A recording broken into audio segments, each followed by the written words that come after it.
We are back with another Dana White's Contender Series preview. We're on week 8, a little bit late this week. It's a Tuesday. We normally try to get these out by Monday, but here we are. Nonetheless, we have some great investments for you guys on this card. Let's dive into the first fight. All right. As usual, got the big man in the background and his two favorites on this card. Moving on. All right, we got a belt. We have no belt. Walk me through these two fighters. How are we supposed to be going about them? All right, we have Christian Savoy versus Jacoby Smith, and Jacoby's a big favorite here. I think bigger elsewhere than he is on PredictionStrike. Still a pretty relatively big favorite on PS though, kind of reflects most markets. And Smith is a pretty big prospect, I would say. All-American wrestler, competed in college, won like 70 out of his 80 collegiate wrestling matches, so he's an absolute beast when it comes to the wrestling. He's been developing his striking a lot as well. He's been getting some first-round knockouts on the feet against Brian Grinnell, Jared McLaughlin. Boxing definitely looked improved. Not the most technical striker, just because he comes from that wrestling background, but it is improving. A lot of the time, just throwing kind of sloppy hooks to set up those takedowns. A little bit more comfortable now, though. Throws his jabs here and there, decent head movement. Definitely powerful. In his decision wins, like what we saw against Austin Jones, the wrestling comes into play a lot more after the first round. He kind of likes to settle in, punch a bit on the feet, it seems, and then really dive into that wrestling once the fight gets a little bit deeper. Savoy is probably going to be the bigger fighter of the two. He's fought at middleweight for most of his career and didn't look small or anything at that weight. He drew a fight against Dorian Dukai. Could probably argue he lost that one by the way that looked to me. Almost finishes him in the first. And then he starts to get those takedowns. He gets that control. And Dukai, he's powerful, gets more takedowns in the second round, landing grounded pound once it gets later into that fight. So I kind of feel like he might have lost that fight. But aside from that, very powerful, pushes a good pace. He'll probably be more powerful, larger than Jacoby will be. I just think going up against a wrestler, this guy has a serious holes in his takedown defense. I don't think his pure grappling is going to be a threat to Jacoby at all. So I just don't see why Jacoby doesn't come in here and wrestles the fight away. Looking at what I would imagine to be a ground and pound finish. Right on. All right. On to the next one. Yep. Torres Finney versus Abdullah Arami. I was going to say, I felt like I recognized this Lego brick before. Yeah. Dude, this is like an abusive relationship. I know, dude. Is he just going to win and then get clowned again? Dude, if he goes 3-0 on Contender Series and doesn't get a contract, I'm probably I feel bad for Why'd they even invite him back? I know. It's like it seems like Dana White just doesn't like the way he fights, and he's just going to do that again and win, and then the same thing's going to happen. Dana wants him. He only wants that one punch KO that we saw right before Torres came on Contender Series, dude. It's so annoying. And wasn't the requirements for him to do like 3 or 4 more fights? Yeah, that's what Dana said, and then he just completely went back on it.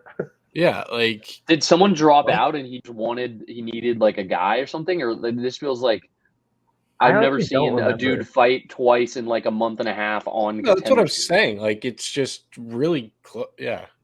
Yeah. Hopefully he gets that knockout for Dana I hope he gets it. Yeah, but yeah, we have gone over Torres before.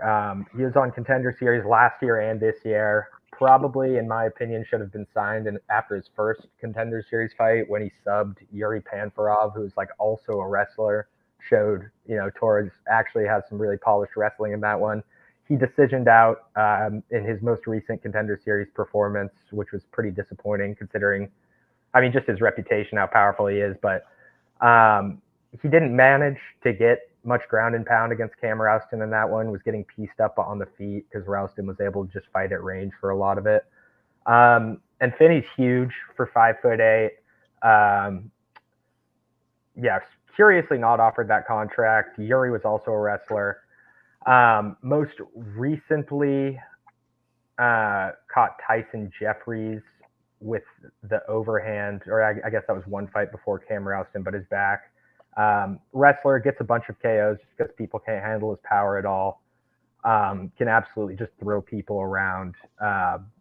Good ground and pound. Air Rami, he fights in the AFL promotion, or at least most of his fights are in the AFL promotion. So not a huge amount of tape on him, but he's a striker, seems to have sort of similar skill set to Cam Rouston. At middleweight, he looked to be in great shape, so maybe he comes back with that physique, but he looked a bit out of shape, like he has a belly on him at this weight, or at the weight he's been fighting at. And he gets hurt in his fight against Pervalescu, comes back with a shock KO in that one most recently. And I think he's going to be a lot easier for Torres Finney to take down just because he doesn't fight from range as well, actually attempts some takedowns in his fights. Definitely Is the weight a brawler on the feet. discrepancy correct? Weight discrepancy? Probably not. I don't think so, no. Yeah. Okay. Yeah. So I think Finney could catch him on the feet.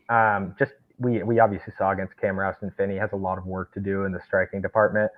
So honestly, I am leaning another grounded pound win here for Torres Finney. Top control definitely needs there, I think, for Torres to win this fight.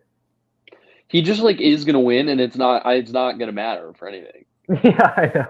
I don't know what needs. I mean, if he has an explosive knockout or something, then he'll probably get a contract, I guess. But it's just I don't know what he's trying to. It's all weird. Yeah, it's just weird really for him weird to go back, and it's weird for Dana to have him back this early. I wonder if after Dana he was just did Dana just feel bad for roasting him that bad? That's what I was gonna say. Maybe he's just Dana wakes up with cold sweats and is like, we should have signed Torres Finney.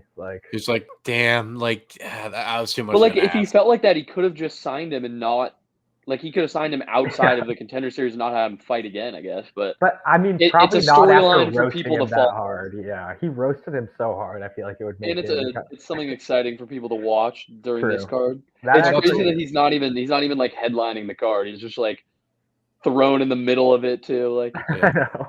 Well, that's what I was wondering about the weight discrepancy, because if it was actually real, then it's he just totally gave him somebody he could knock out in the first round to be oh, here's your shot at the UFC, buddy. Yeah, I don't know. And it's not like they're I feel like they're not really testing him that hard. This guy Abdullah there's barely any tape on him.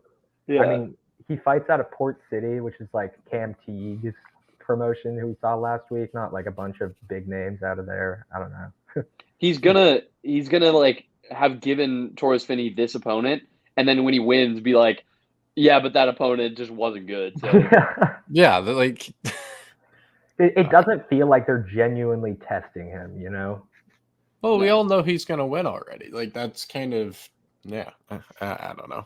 Yeah. All right, moving on to the next one here. We've got David Martinez versus Xavier Franklin. All right. Walk me through this one. I think this is going to be a really fun one. Should be one of the more electric fights on the card. David Martinez is a relatively well-known prospect, I would say. Striker for sure. Fights from range, good kickboxer, very technical generally.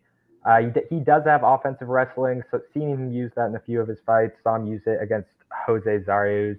Saw him use it against Axel Asuna. Also landed the spinning wheel kick knockout against Zarius. That was actually insane to watch. Really good footwork, fast striker, deep toolbox in terms of his striking techniques, and a pretty competent offensive wrestler. David, he is a good technical striker, taking on someone that's a lot different than him here. His opponent looks to be pretty small at bantamweight, a lot less technique, a lot more power.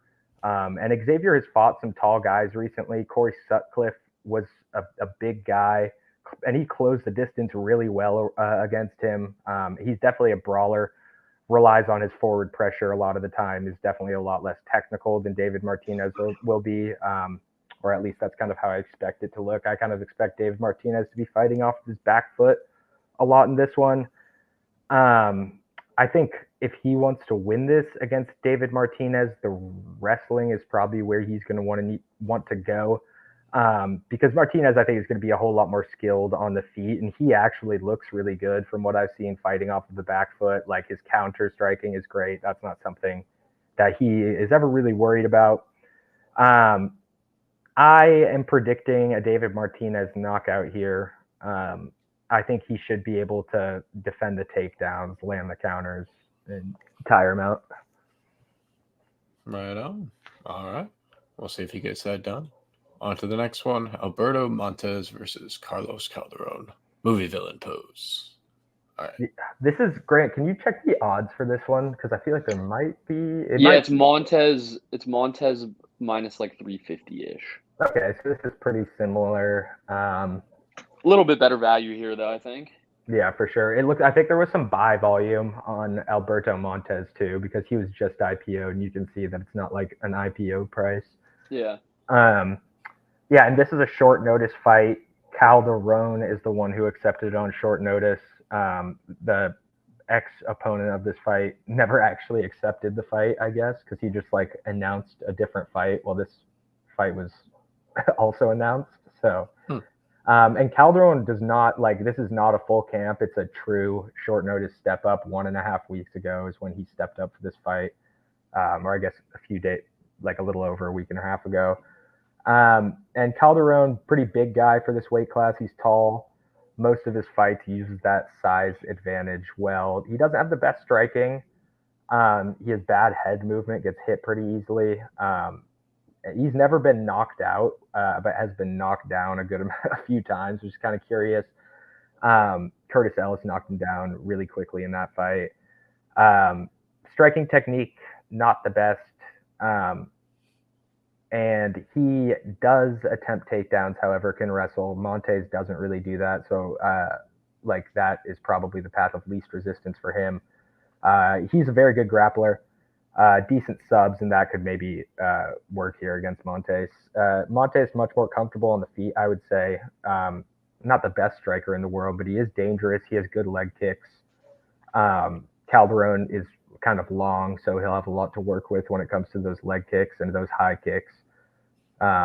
He is kind of a grappler. He is a grappler. He just doesn't attempt takedowns, doesn't like to use it too much. I'd say Calderon is the more willing grappler of the two. I think I'm going to go with the underdog Carlos Calderon here to get it to the ground and just out wrestle this guy. I think out grapple this guy. I like, he does pull guard sometimes, which I don't like, but I do like that he's very, very comfortable on his back. Because if it does go to the ground, I can see him there. This is probably my favorite. It's low confidence, but I'd say this is probably my favorite underdog spot. All right. Keep an eye on Carlos then. Moving on to the next one here. We got DR. Yeah, this is not something that's easy for me to pronounce. But I'm expecting some heat coming out of these two. Yeah. So I was debating, I think I'm going to make a video on Bartos, but I was debating not, literally, because I don't want to say his name over and over again. Because it's terrible. It's Bartos Šušić, I think is how you say it. Šušić? Yeah, that makes sense. Yeah, Šušić. And he's going up against DR Nergaze. So this should be a fun one. Bartos is the underdog. He is a really good fighter. So I heard that the UFC was actually going to sign this guy directly at one point. There might have been some issues with his visa or something. Didn't end up taking that short notice fight in the UFC. So now they have him here on Contender Series. He is the current champ at FEN, which is a Polish MMA promotion. It's where Mateusz Rebecki had a lot of success in. And this guy's generally a striker. He's very tall at 6'4". He uses his length well to manage range. Good kicks, very, very strong. He actually won his most recent fight through body kicks against Lazars. They just added up, eventually lands the perfect liver shot, and he's out. And Bartos, he also kind of likes to fight from range. Nice jabs. throws multiple jabs at once. Not the best takedown defense. Hasn't really had to fight his way off the cage too much, at least from what I've seen. So I don't have much evidence of his get-up game or how he looks defending takedowns on the cage. But they look a little bit questionable in the middle of the octagon. And DR is going to be the smaller guy here. He's 6 foot, wrestler for the most part. So we're seeing kind of opposite styles here. He did try to strike with Emiliano Sordi and actually did look pretty good in the striking there. Sordi was kind of just balled up. Nurgaze is landing big shots. They were in the clinch. Sordi defended a couple of his takedowns. Nurgaze ended that fight with just a bunch of punches to the head in the clinch. And then against Magomedov, who actually fought Rebecki at middleweight, Magomedov just didn't look like himself, so I didn't take too much from it, but DR got the wrestling going. Takedowns look nice, good top control. So I think he's reasonably skilled on the feet, is probably going to look to wrestle against a guy like Bartos. Against a guy like him, I definitely don't like his striking just because of how technical Bartos is on the feet. He doesn't have many knockouts, but he doesn't really throw to knock you out. He's looking to piece you up over the course of a fight. So I am going with the other underdog. I think he's still an underdog at least, but I'm going with Bartos. Yeah. I'm taking Bartos as well. He's giving me big Jan Blachowicz vibes. Just a dog who's just going to take some hits and punch cleanly. I do like that he seems a bit more technical as well. It's not just like brute force. All these Polish dudes just remind me of that like X-Men guy that's made of steel with a slight Russian accent, but just takes hits and just mild-mannered guy, just goes out there and brawls. I like him by decision. Side of the Bartos side.